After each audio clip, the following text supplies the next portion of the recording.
e atende os pedidos que te faço. A maior verdade que existe é que nós temos um Deus imutável, que Ele não muda.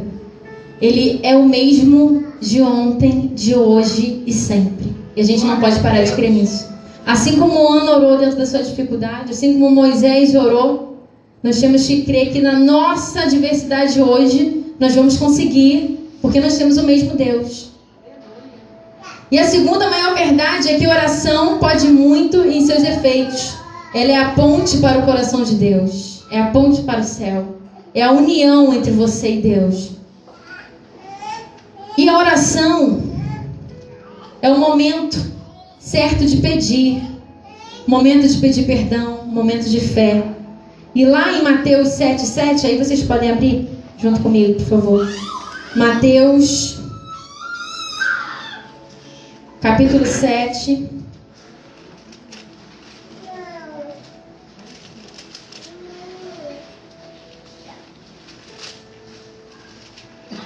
Versículo 7 diz: Pedi, dar-se-vos-á. Mateus 7, versículo 7. Pedi, dar-se-vos-á. Buscai e achareis. Batei e abrir-se-vos-á. Pois todo o que pede, recebe. E o que busca, encontra. E a quem bate, abrir-se-lhe-á. E lá em Mateus mesmo, no capítulo 21, versículo 21. Mateus 21, versículo 21.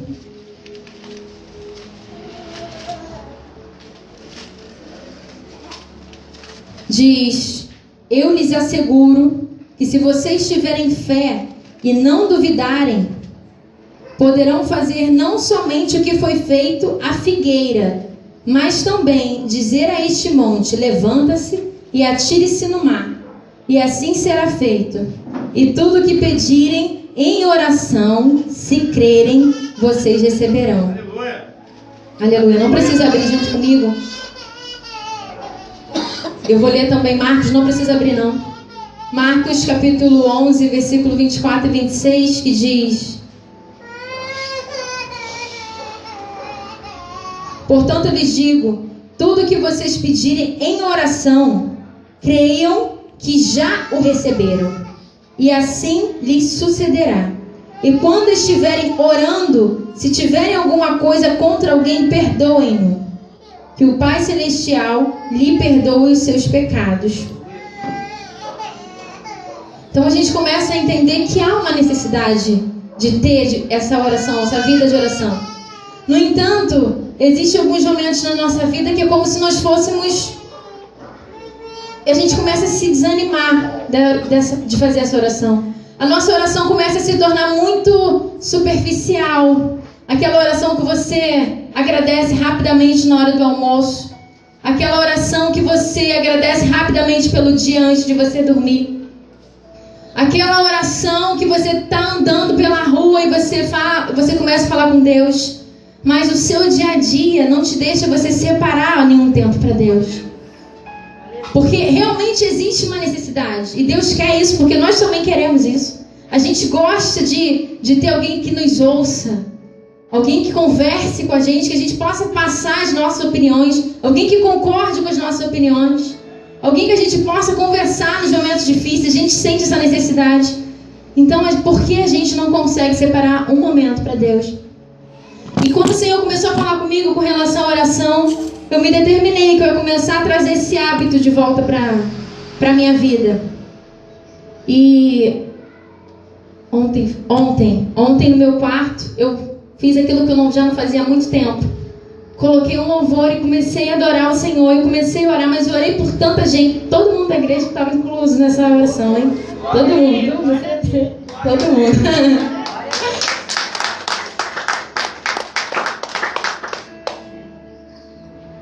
Gozada.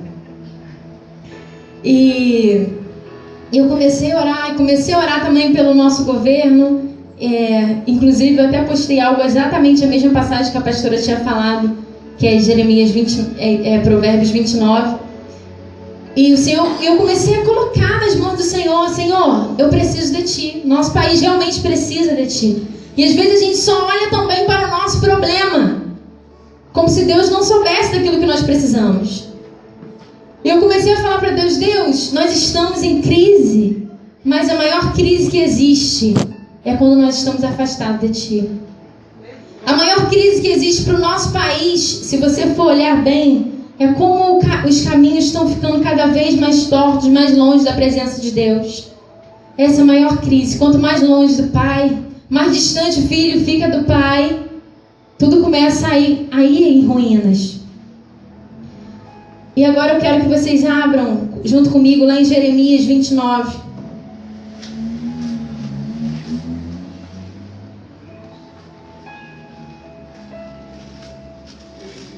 Jeremias capítulo 29.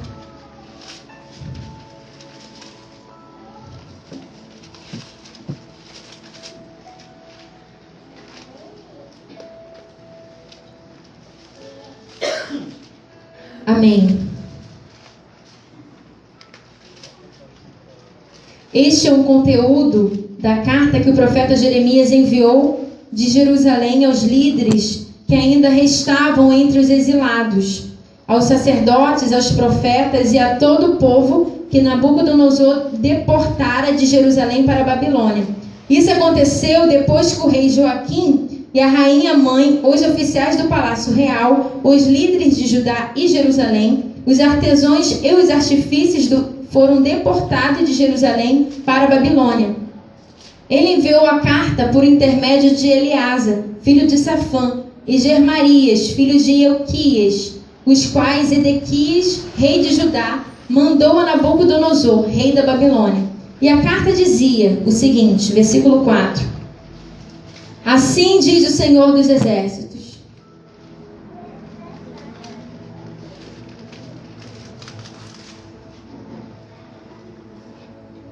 Amém? Versículo 4: Assim diz o Senhor dos Exércitos: Ó Deus de Israel, a todos os exilados que deportei de Jerusalém para a Babilônia, construam casas e habitem nelas, plantem jardins e comam dos seus frutos. Vou ler novamente o capítulo 4, o versículo 4. Assim diz o Senhor dos Exércitos. Isso o Senhor falava na carta. Assim diz o Senhor dos Exércitos, ó Deus de Israel, a todos os exilados que deportei de Jerusalém para a Babilônia. Quem deportou aquele povo para a Babilônia? Alguém pode me dizer? Quem deportou? Não. Assim diz o Senhor dos Exércitos, ó Deus de Israel, a todos os exilados que deportei de Jerusalém para a Babilônia, Deus. Construam casas e habitem nelas. Aí você pensa, como Deus manda construir casa e habitar nela num país de escravo? Eles foram mandados lá para ser escravos, ali não era a terra deles. Construam casas e habitem nelas, plantem jardins e comam de seus frutos. Casem-se, tenham filhos e filhas, encontrem mulheres para casar-se com seus filhos, e deem as suas filhas em casamento, para que também tenham filhos e filhas. Multipliquem-se e não diminuam. Quem está mandando o povo multiplicar, casar, dar fruto e prosperar na terra que não era sua, na terra de escravos, que eles foram ali mandados para serem escravos, e ali não era o local deles? Quem? Deus. Busquem a prosperidade da cidade, para o qual eu os deportei, e orem ao Senhor em favor dela. Aqui está o ponto. Às vezes nós somos exilados, tirados da nossa terra, achamos que vai tudo mal naquele lugar, porque aquele lugar realmente, Senhor, eu fui tirado da minha terra. Imagina você sendo arrancado daqui e sendo colocado em outro lugar. Pegaram tudo que é seu, tudo foi dividido, aquela bagunça na sua vida, e o Senhor está falando para você, nessa terra que não é sua, aonde você está pisando, prospera nela. Aleluia. E mais que isso, ora por essa terra. Às vezes a gente passa por situações difíceis e a gente não entende o propósito de Deus. Na terra que você está sendo lançado como exilado, ora dentro dela, porque ela vai frutificar. Ela vai dar semente. Você vai ter filhos e os seus filhos multiplicarão também.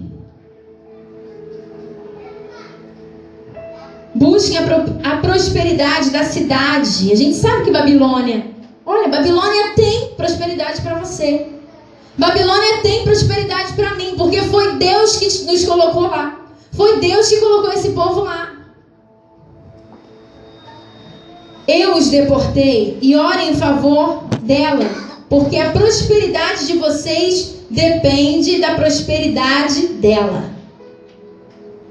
Para você prosperar, muitas das vezes, a sua oração, ela tem que começar a cultivar essa terra aqui, ó, que você está pisando. Está muito difícil, Senhor, é uma terra muito árida.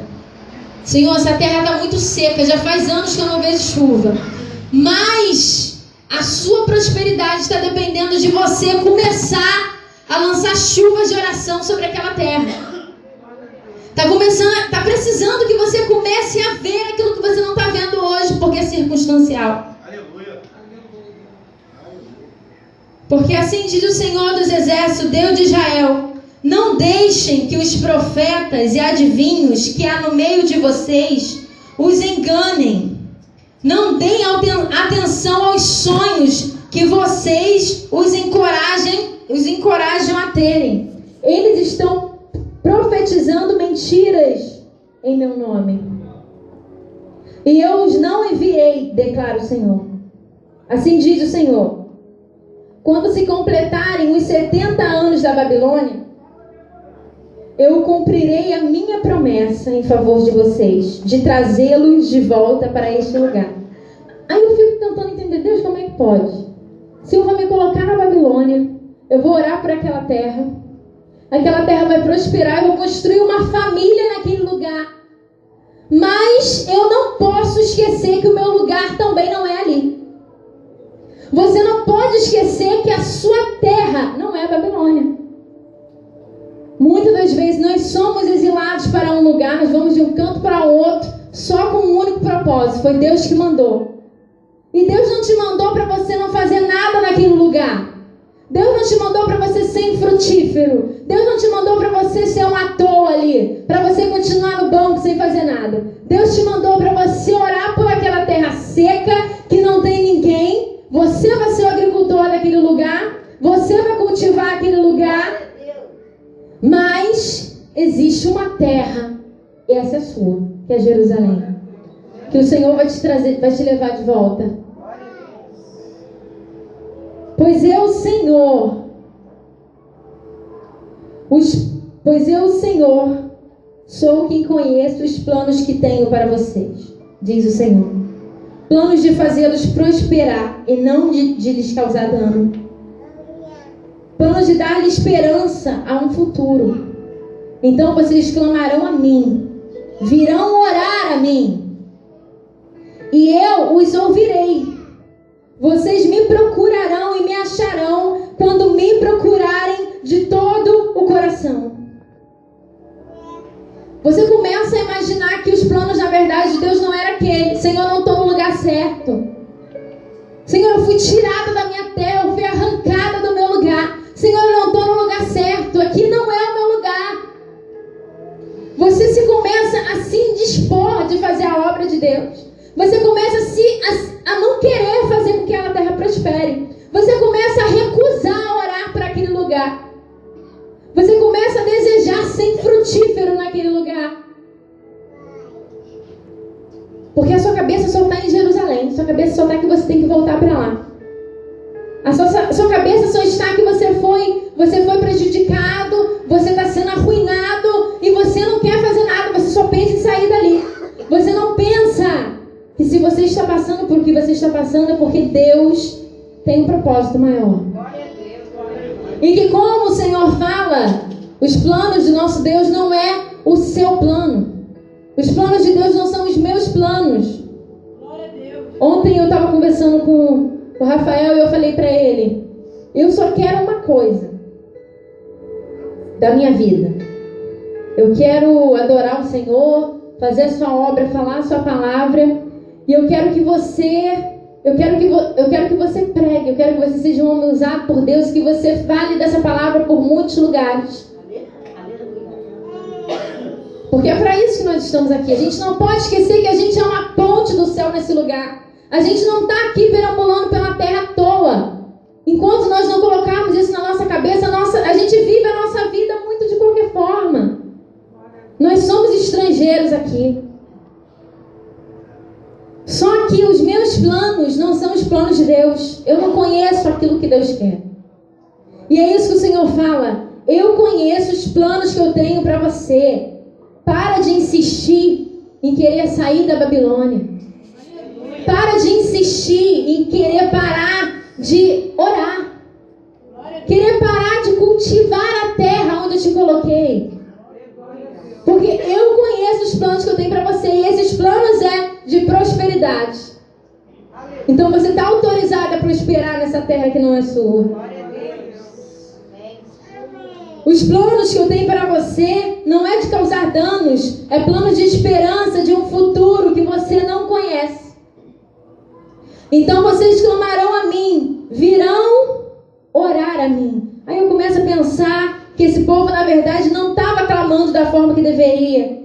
Não estava orando da forma que deveria. Porque o Senhor está falando aqui que depois que passar isso tudo, depois que eles prosperarem, depois que eles cultivarem aquela terra com oração, depois que eles resgatarem esse povo da Babilônia para viver a promessa, que é de voltar para Jerusalém, aí sim vocês vão me clamar de verdade.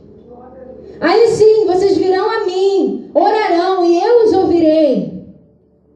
Enquanto você estiver insistindo em cultivar aquilo que é errado na sua vida, ou cultivar amargura sobre a terra, cultivar murmuração sobre a terra, cultivar lágrima, ingratidão sobre a terra, o Senhor não está ouvindo. O Senhor só começa a ouvir quando você começa a fazer aquilo que Ele quer. O propósito dele começa a se cumprir. E eu os ouvirei. Vocês me procurarão e me acharão quando me procurarem de todo o coração. Então esse povo não estava procurando esse Deus de todo o coração. O coração deles não estavam tanto em Deus. Eles estavam de repente se esquecendo daquele Deus. Porque você imagina você num lugar que acontece com a gente hoje, dentro do nosso trabalho. A gente começa nas nossas rodas, de nossos amigos, que na verdade às vezes não são amigos cristãos, não são amigos que falam a palavra de Deus. E aí com aquela roda de conversa você começa a se envolver e de repente você começa a entrar dentro daquela situação e você começa a se esquecer que você é um sal para tempero.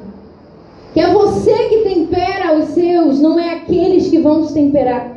Você começa a esquecer que você não tem que adorar aquele Deus da Babilônia, mesmo que você esteja naquela terra idólatra, mesmo que você esteja naquela terra errada. Você tem que estar naquela terra, prosperar naquela terra, mas continuar adorando o Deus de Israel, o Deus de Jerusalém. É trazer o Deus de Jerusalém para dentro da Babilônia.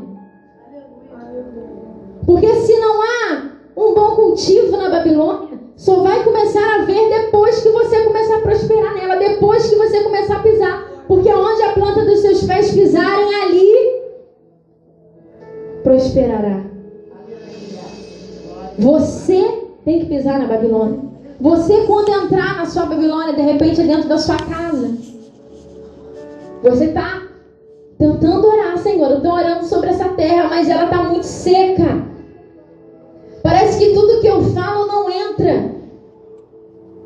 É casa rebelde. O Senhor fala isso para Ezequiel. Continua a orar. Continua a falar sobre essa casa rebelde. Eles são rebeldes, não adianta. Mas você vai falando até. Aleluia. Porque tem um plano, tem um propósito. É no tempo de Deus, não é no nosso. Amém. E eu não deixarei ser encontrado por vocês, declara o Senhor, e os trarei de volta do cativeiro. Eu os reunirei de todas as nações e de todos os lugares, para onde eu os dispersei, e os trarei de volta para o lugar de onde os deportei, diz o Senhor. Não cessa a sua oração. Não para a sua oração, não precisa abrir comigo. Lá em Lucas 18:1, o Senhor fala em uma parábola. Então Jesus contou aos seus discípulos uma parábola para mostrar-lhes que eles deviam orar sempre e nunca desanimar. Se o Senhor está falando, ora sempre e não desanime, nós conhecemos isso muito bem. A gente sabe o quanto é até cansativo orar. O quanto a gente fica fadigado, o quanto a gente fica desmotivado para orar. E para todo custo a nossa oração vai ficando sempre uma oração superficial, quase sempre. Então, se Deus fala para persistirmos na oração, é porque Ele sabe que todos os dias vão tentar parar essa arma que você tem dentro de você. E ela é uma arma tão poderosa que lá em Efésios 6, o Senhor começa a falar para você das armaduras que você tem que colocar em você para você ser capacitado, para você estar preparado, mas lá no finalzinho não poderia deixar despercebido que você tem que orar. Porque você não vai poder ir para a guerra nunca sem chamar esse Deus para ir com você. Porque o que adianta você colocar todas as armaduras de Efésio, mas você não atrair, você não invocar esse Deus para entrar com você na guerra?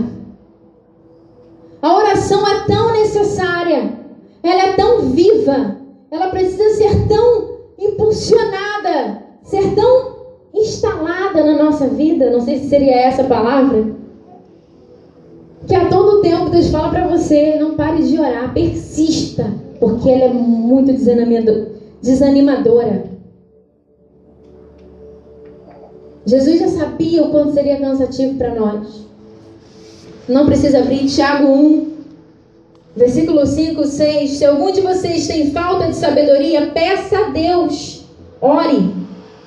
Que todos dá livramento de boa vontade e lhe será concedida. Peça, porém, com fé, sem duvidar, para que não seja semelhante à onda do mar, levada e agitada pelo vento.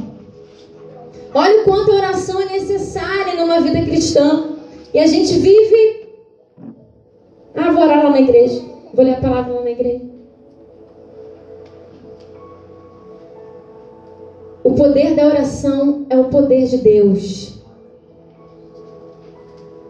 O poder da oração. Fala pro seu irmão para ver se fica fixo quando ele olhar. Quando ele olhar no teu rosto. Lindo. Ele vai se lembrar sempre dessa palavra. O poder da oração é o poder de Deus. Então, quando você ora, o que você está fazendo? Quando você ora, você está trazendo o poder de Deus para dentro da situação. Não importa. Pode ser que hoje não vai acontecer de uma hora para outra, mas uma hora vai acontecer. Olha quanto tempo esse povo ficou lá na Babilônia. Depois de 70 anos. É muito tempo orando. E o povo desanimando. E o povo de repente se prostrando ao Deus de Nabucodonosor. Se prostrando diante da estátua de Nabucodonosor. Tiago 5, versículo 16, 18, não precisa abrir. Portanto, confessem os seus pecados uns aos outros e orem um pelos outros para serem curados. A oração de um justo é poderosa e eficaz. A oração, ela traz cura.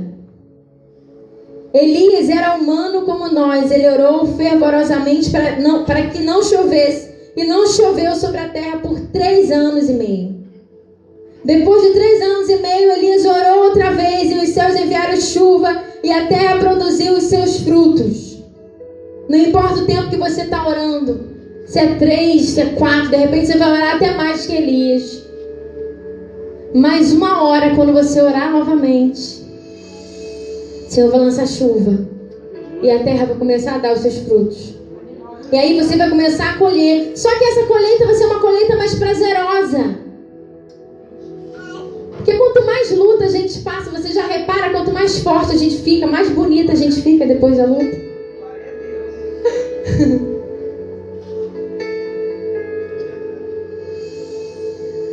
Significado da oração é a aproximação da pessoa a Deus por meio de palavras ou pensamento. Inclui confissão dos nossos pecados, inclui adoração, inclui comunhão, inclui gratidão, petição pessoal, quando você não está pedindo por ninguém. Senhor, eu só estou pedindo por mim hoje. Intercessão pelos outros. Você não ora só por você, você apresenta também o seu irmão. Olha como a oração engloba tudo, não é egoísta. E fizeram um estudo, isso eu achei muito legal, sobre o poder da oração. E a ciência mostra como a oração afeta o cérebro. Um médico fez uma experiência e injetou nos pacientes um corante radioativo, inofensivo para o corpo, mas pode ser detectado nos aparelhos de tomografia. Enquanto as pessoas estão envolvidas com a oração, o corante migra para as partes do cérebro, onde o fluxo sanguíneo é mais forte, ou seja, pode ser percebido na parte mais ativa do cérebro. E a experiência foi feita no cérebro de um pastor presbiteriano. Quando ele está em repouso e quando ele está orando, a parte vermelha indica uma maior atividade neste caso. O aumento da atividade é observada nos lobos frontais e na área cerebral responsável pela linguagem. Como esta parte do cérebro que fica ativa durante uma conversa, Newberg aponta que para o cérebro, orar a um Deus invisível é o mesmo que falar com uma pessoa que se pode ver. Olha só, você pode aplaudir o Senhor? Porque não adianta quanto tentem provar que o nosso Deus não existe. Ele vai dar arrumando um jeitinho, a ciência começa a ver o quanto esse Deus é magnífico. Fez um diferencial com pacientes ateus e pediu para que meditassem e pensassem em Deus. O doutor afirma que não conseguiu detectar qualquer atividade cerebral no lobo frontal, diferente do que acontece com o paciente religioso. Para os religiosos, para os cristãos, Deus está tão perto quanto o mundo físico que nos rodeia. Já o ateu, a ideia de um Deus é inimaginável. Seu cérebro não consegue registrar nada. Só que essa experiência nos mostra que quando a gente está orando, o nosso corpo ele começa a responder isso. É como não realmente ele começa a mostrar que existe alguém com a gente ali naquele momento. Eu estou conversando realmente com alguém.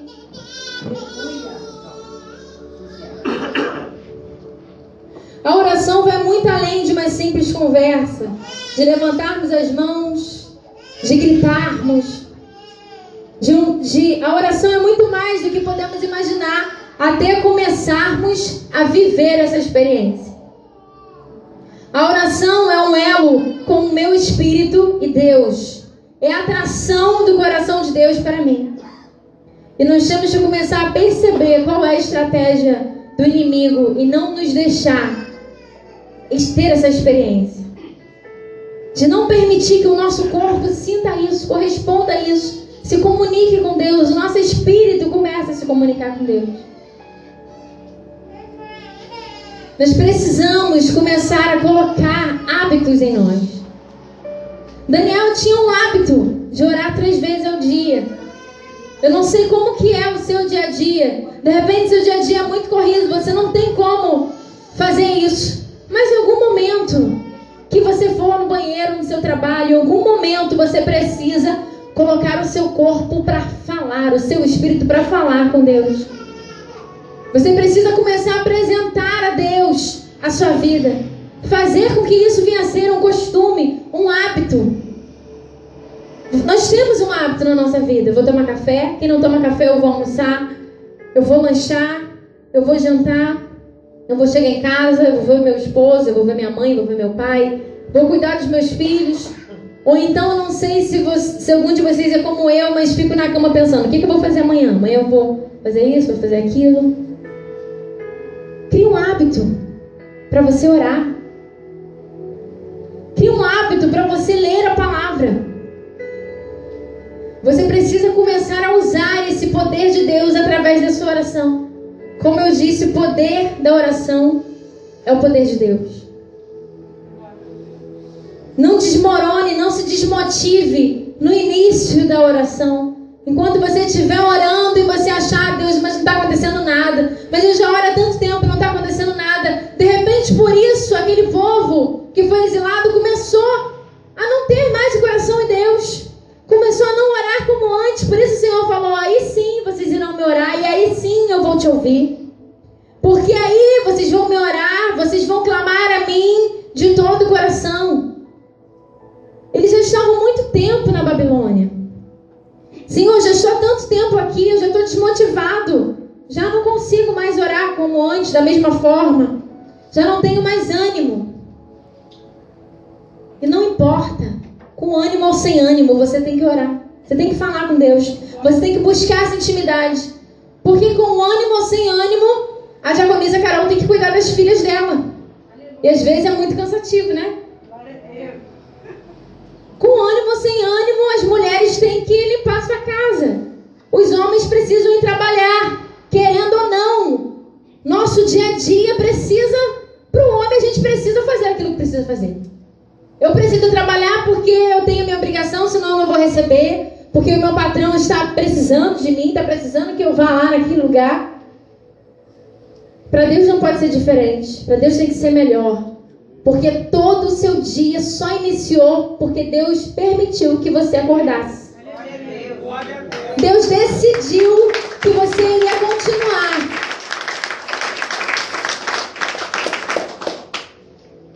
Então você não pode ser aquele servo ingrato. Que você vai levantar para o seu trabalho. Levantei porque eu quis. Tenho meu trabalho porque eu sou muito bom. Eu falo da palavra de Deus porque eu sou muito boa. Eu não padeço porque Deus não quer. Eu cuido dos meus filhos porque eu amo. Eu cuido da minha casa porque eu gosto. Não. Tudo que você faz é porque Deus ainda tem misericórdia de você, como tem misericórdia de mim. Tudo que você faz é porque Ele está esperando. Ele está esperando aquele tempo. O Senhor está esperando 70 anos passar. O Senhor está esperando você terminar de cultivar a terra. O Senhor está esperando você começar a prosperar e você ensinar os seus a prosperar. Porque o Senhor está falando para você, tenha filhos, e os seus filhos também terão outras esposas e eles também prosperarão. Então você será esse canal de instrução também para os seus.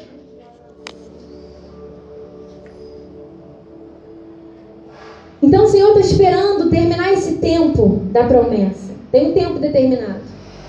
Quando terminar os 70 anos, povo, vou te trazer de volta à pátria. Vou te trazer de volta para Jerusalém. Então não se acostume com a Babilônia.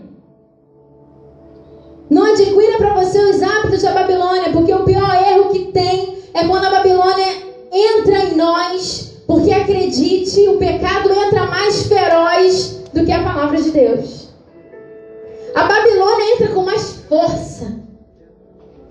Pela Babilônia a gente estende a bandeira, pela Babilônia a gente faz o que for, pela Babilônia a gente limpa o chão, a gente faz o que tiver que fazer, mas pela obra de Deus a gente não faz nem a metade, porque a obra de Deus é cansativa. A obra de Deus não é prazerosa, só é prazerosa quando você descobre o prazer de amar a Deus. Quando você descobre o prazer que há em Deus, aí você começa a sentir o prazer daquilo que Deus tem para você. Enquanto isso, o seu prazer só está focado na sua Babilônia, que é o seu pecado, que é o seu momento. Já que Deus me colocou aqui mesmo nessa situação, então eu vou me conformar. Vou ficar aqui. Depois que Deus me tirar, depois que passar o tempo da promessa, eu gostei dessa terra. Essa terra já tem tudo que eu preciso aqui. Vou voltar mais não. A gente começa a esquecer que o nosso lugar já não é mais ali.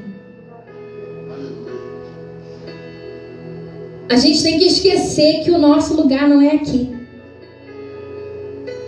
Esse lugar aqui, esse país, essa terra, é a nossa Babilônia hoje.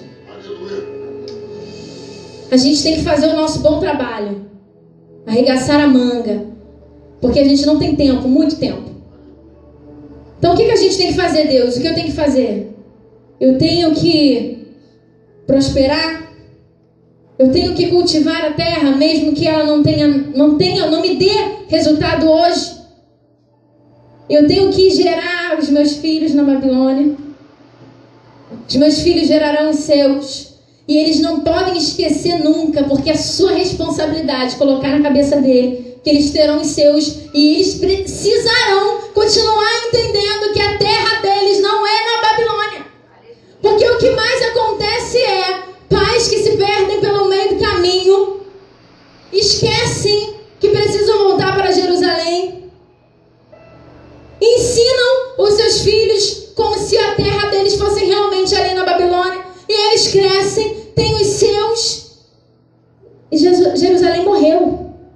Ficou no passado, ficou para os avós. A gente não pode esquecer de passar para os nossos, e por onde nós passarmos também, que nós estamos aqui por um tempo. Por isso a gente sofre tanto quando alguém se vai, quando alguém morre. Porque a gente está tão apegado aqui, a gente está tão preso. Poxa vida, por que eles foram? Mas nós também precisamos passar para as pessoas que estão à nossa volta desse Deus. Passar para as pessoas essa palavra, para que a gente não venha perder as pessoas e carregar em nós o sangue da vida delas. Porque nós rompemos a nossa responsabilidade de falar do Evangelho. Quantas vezes a gente vai para o nosso trabalho, a gente tem a oportunidade de falar de Deus, a gente não fala, porque a gente fica procurando às vezes um tempo apropriado. Eu era muito assim. Ah não, Deus, não vou falar agora não. Mas nesse último trabalho que eu passei, eu tive muitas experiências, e eu ficava pensando, eu vou ter que falar de alguma forma. Como que eu vou falar? Eu vou falar de mim. Eu vou falar da minha vida, mesmo que eu não esteja bem. E por várias vezes, amigas que era lésbica, por várias vezes ela chegava para mim e me perguntava da palavra de Deus, porque eu demonstrava prazer em falar desse Deus. Porque nós precisamos demonstrar prazer, mesmo que você não tenha um versículo para você falar. Que Deus te abençoe. Lembre a pessoa que existe um Deus, que é o Deus de Jerusalém. Porque às vezes ele está tão focado em outros deuses, que quando você fala para a pessoa, bom dia, Deus te abençoe, ele pensa, Deus? É realmente Deus? Quanto tempo que eu não... Às vezes, quanto tempo que ele não ouve nem falar? A gente precisa começar a invadir os corações das pessoas realmente. A gente quer ser muito educado, mas o mundo é muito invasivo. A gente quer ser educado para falar de Deus, mas se você for ver bem, o mundo a todo tempo não tem educação conosco. Ele nos invade dentro da nossa casa, ele nos invade pela televisão, ele nos invade no trabalho, ele nos invade com os nossos estresses, nossas irritações, no nosso pensamento. Mas para falar de Deus, a gente quer procurar um tempo certo. Para cultivar a terra, para prosperar sobre a terra, a gente também quer esperar o melhor momento. O momento que nós estivermos bem. Senhor, hoje eu não estou bem. Hoje eu não estou bem para falar nada para ninguém. Como se nós tivéssemos tempo para isso. O momento que a gente começar a pensar, eu vejo os tempos que eu tenho em casa, eu vejo esse programa Terra Prometida, e eu fico apaixonada, porque eu fico pensando assim, gente, aqueles soldados, se Josué falar, vamos fazer isso, vamos, já estão prontos. A gente é muito preguiçoso. Nós tínhamos que ter uma doutrina, de repente, dos homens do exército. Nós tínhamos que ter uma doutrina de soldados para com Deus, para que quando Ele quisesse nos usar, nós fôssemos como aquele povo. O que eu tenho que fazer? Como eu faço? Quem eu tenho que eliminar? Quem eu tenho que matar?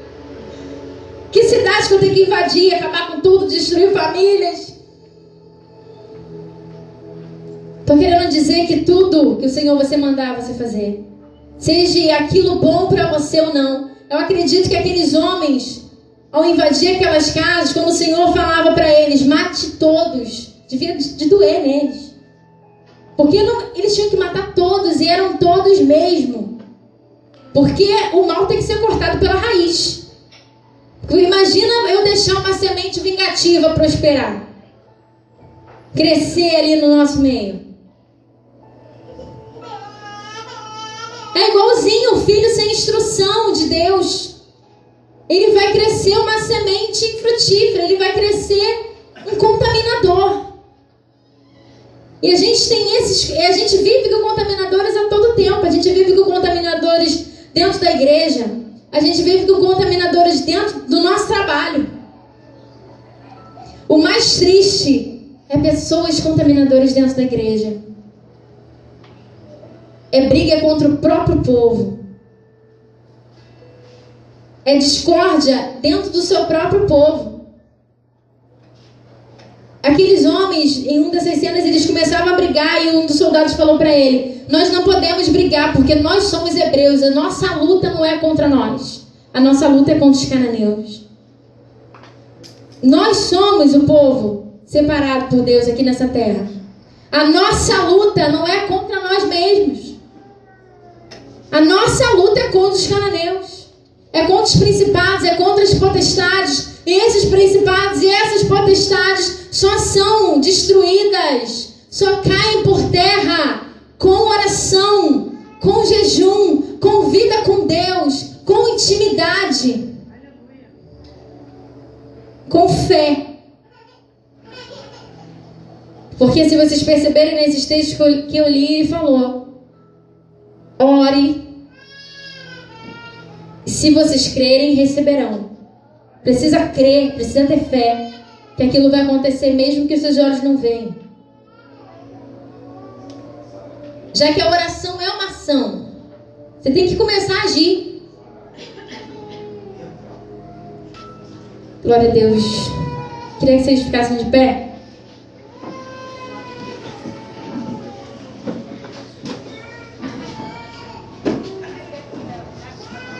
Lá em Provérbios 25, versículo 28 diz: como a cidade com seus muros derrubados, assim é quem não sabe dominar-se. Assim é uma pessoa descontrolada. Como uma cidade sem muro, também é aquela pessoa que não começa a colocar em suas orações Deus para começar a morar. E a morar você mesmo, contra você mesmo, contra as suas vontades. E não morar só você, mas morar toda a sua casa. Apresente a sua casa. Retire aquilo que é mal de dentro daquele lugar. Eu e a pastora Valéria, nós vimos o filme O Quarto de Guerra. E aquela mulher, ela começa a aprender muito com relação à oração. Quem viu sabe o que eu estou falando. E ela começa a aprender que ela precisa ter um momento de intimidade com Deus. E não só isso, ela começa a ter tanta intimidade que ela começa a escrever aquilo que ela quer. E ela faz do seu closet aquele quarto de oração. E ela cola nas paredes todos os pedidos de oração. E naquele dia ela enfurecida, isso eu acho muito interessante no filme, ela sai para fora daquele closet e ela começa a falar: diabo, você está fora da minha casa, eu não te aceito aqui. Com tanta autoridade. Gente, a gente ficou toda arrepiada em casa. Isso falta em nós, as autoridades, para expulsar aquilo que é mal da nossa vida. De começar a andar pela nossa casa e falar: Senhor, eu não aceito. Diabo, sai você e todos os seus demônios de dentro da minha casa, de dentro do meu marido que trabalha na mente dele, de dentro dos meus filhos. Retira aquilo que é seu, pega a sua bagagem, todo o seu trabalho. Nós somos um povo que temos a espada na mão e a gente não sabe usar, porque o povo perece pela falta do conhecimento da palavra de Deus. Até quando você vai ficar com a espada à toa, fechada, como muitos idólatras cultivam dentro da sua casa, que não serve para nada? Eu falo isso porque o meu pai se dizia católico, e ele tinha uma Bíblia quando era criança que só vivia lá, de enfeite no nosso REC. Nós temos uma arma poderosa e a gente não sabe usar. A gente não põe a couraça, a gente não põe as sandálias, a gente não protege a nossa cabeça, a gente não protege o nosso coração, para que as palavras, quando vierem na nossa direção, não nos fira, não nos machuque. Porque na verdade a gente tem que olhar para Deus. As palavras que virem diante de nós Eu estou inabalável, inacessível. Fala isso pro diabo. Quando vierem falar alguma palavra para você, lembra do teu? Não, estou com um escudo aqui. Porque isso acontece a todo tempo. E o pior é que você vê crentes saindo de dentro dessa igreja, saindo de dentro da igreja falando que está ferido.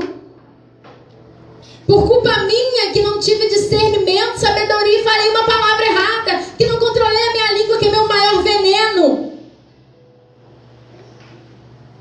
Mas não só por culpa minha, porque ele está aqui à toa.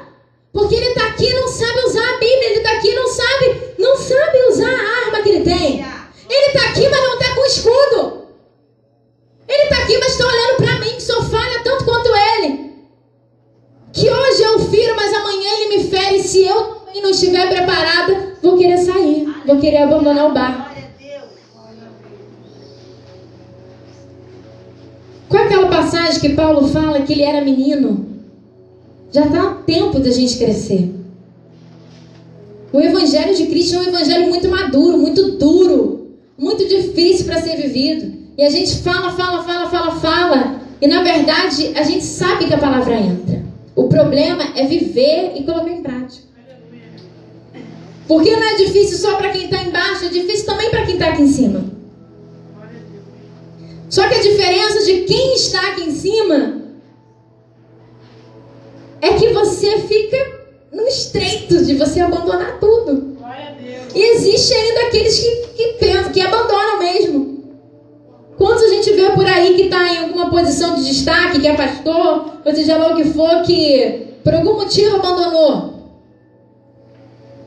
Que esqueceu das armaduras, esqueceu da oração. Tem coisas que a gente não precisa falar para ninguém. Tem coisas que você vai para dentro do seu quarto e você fala com quem resolve. Para que você vai perder tempo de falar da sua vida com quem não vai te ajudar em nada? Você cansa a outra pessoa às vezes. Aleluia.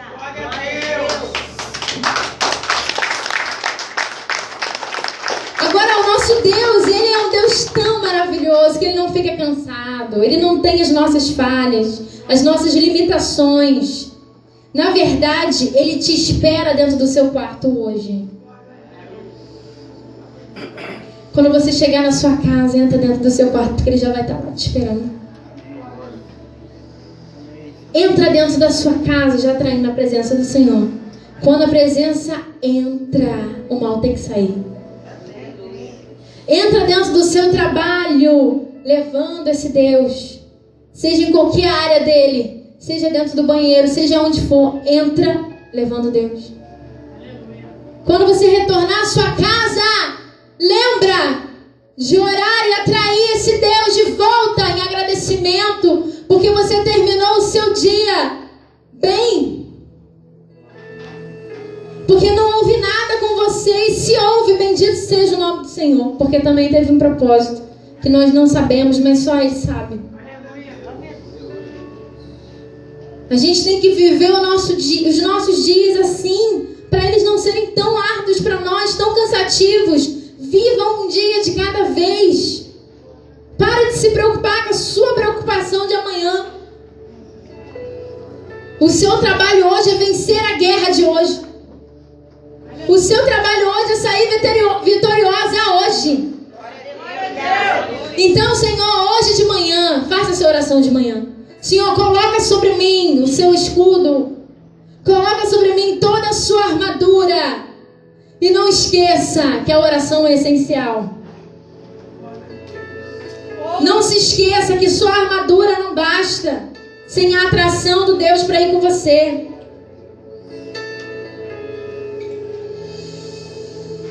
Glória a Deus, aleluia. Finalmente, não precisa abrir, capítulo 6, versículo 10. Finalmente fortaleçam-se no Senhor, no seu forte poder. Vistam toda a armadura de Deus para poderem ficar firmes contra as ciladas do diabo. Pois nossa luta não é contra os seres humanos. Por que a gente briga tanto um com o outro? Vai para casa tão chateado, tão magoado. Esquecemos que a gente tem que dar a mão para o nosso irmão para vencer a luta. Porque não é bom que o homem ande só. se esquecer que você precisa do seu irmão que está do lado.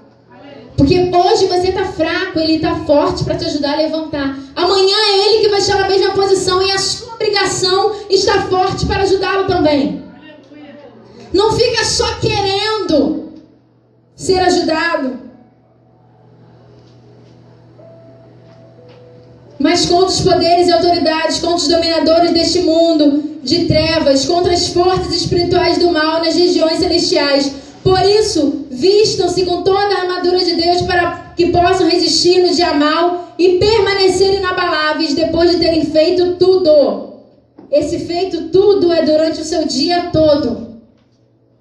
Assim, mantenham-se firmes, cingidos com o cinto da verdade, vestindo-se a couraça da justiça, tendo os pés calçados com a prontidão do evangelho da paz.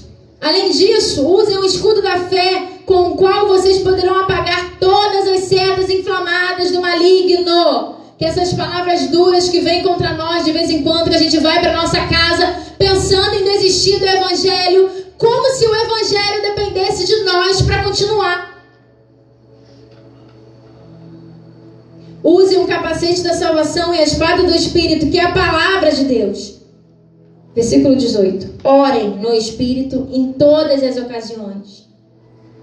Diante da sua dúvida no seu dia a dia, não fica decidindo por você mesmo. Todas as ocasiões é todo tempo. Você tem alguém que dirige o carro para você. Você não está nessa estrada sem motorista. Você não está dirigindo, não é você que dirige. Não é você que está com a mão no volante, é Deus que está com a mão no volante. Então, se é Deus, você precisa mostrar para Ele as ocasiões, as situações que vêm diante de você, com toda a oração e súplica, tendo isso em mente. Não deixe isso apagar da sua mente. Gente, olha o que é isso, isso é muito forte.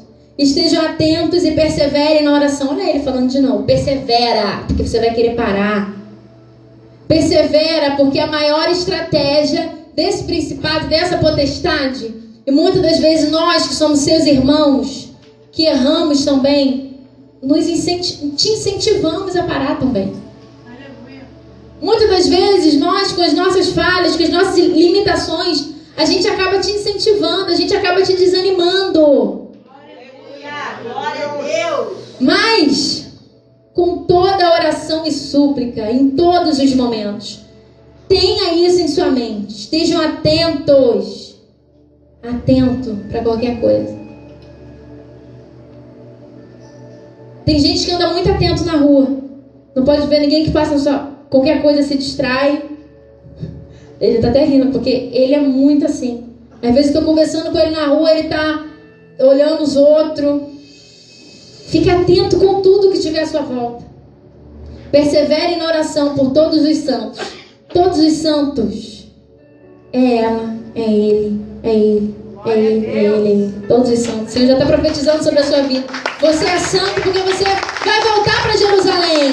Você está na Babilônia só de passagem, mas a sua estadia na Babilônia não te fez com que você deixasse de ser santo. Você ainda é santo. Por isso essa terra prospera. Mesmo que você não veja. Porque você é santo, onde você pisar, você santifica. Porque você entra com Deus. Você entra com a presença de Deus. E essa presença já basta. Você não precisa levar nenhum utensílio. Você não precisa levar nada. Você só precisa entrar com a presença dele. Porque o nome dele já é autossuficiente.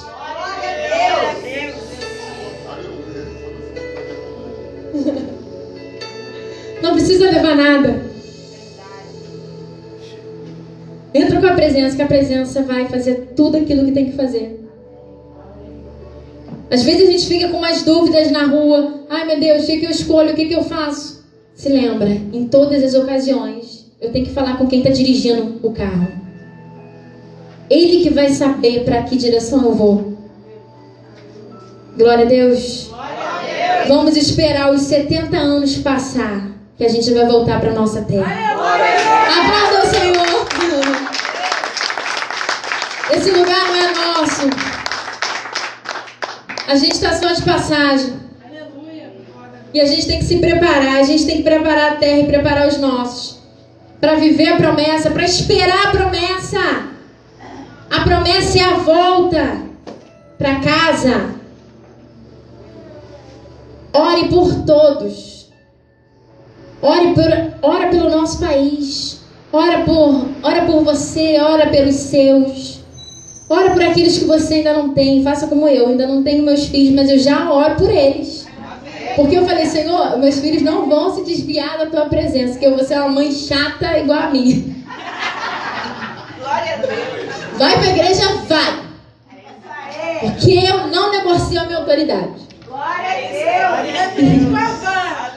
Adoro. Cavalo que eu gosto. Eu vou deixar, nem nasceu, eu vou botar ela pendurada na minha parede. Porque essa palavra eu já vou deixar fixa lá, amiga.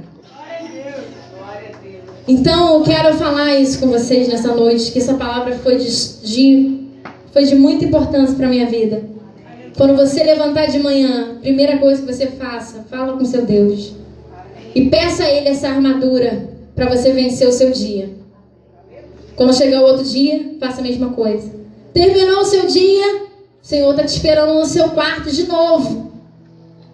E aí você agradeça a Ele por tudo aquilo que Ele fez. Mesmo que o seu dia vá mal. Senhor, eu vou te agradecer, porque nessa Babilônia eu vou continuar orando. Não vou parar a minha oração enquanto não ver os frutos. Porque eu creio que o Senhor me autorizou a prosperar nela. Amém. Glória a Deus. Amém. Já ia falar, agradeço a minha oportunidade. Aleluia. Glória a Deus. E é o que ela está falando mesmo, nós temos que orar muito.